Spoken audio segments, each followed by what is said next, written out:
natokana ho andro iraisam-pirena ho an'ny mpampianatra sy mpanabe ny 5 oktobra isy ireo hetsika izay notontosaina nentina nankalazana izany ho an'ireo syndikan'ny mpampianatra teto an-toerana. Natokana ho andro iraisam-pirenena ho an'ny mpampianatra sy mpanabe ny 5 oktobra nisy ireo hetsika izay notontosaina nentina nankalazana izany ho an'ireo syndikat mpampianatra eto toerana. Isan'izany ny hetsika nokarakarain'ny syndikat Hazempama tetsy amin'ny efitran'ny filanona ministera fanabeazam-pirenena omaly Etsenosy. Ny lohevitra moa raha amin'ny teny frantsay dia le hoe investir pour l'avenir, investir pour les enseignants.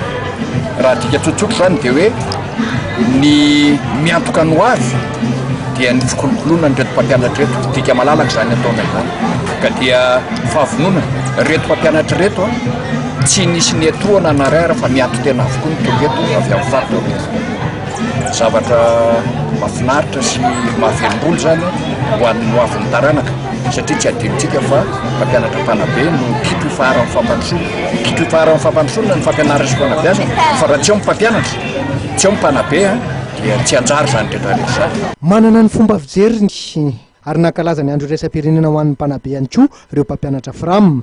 Nisy ny lanonana mifandraiketa amin'izany tetsy amin'ny NFPA etsy Mahamasina. Izay mpampianatra FRAM dia vonona ao anatin'ny sehatry ny fanabeazana zay hanatsara sy hitondra ny kalitao tsara ho an'ity sehatry ny fampianarana ity.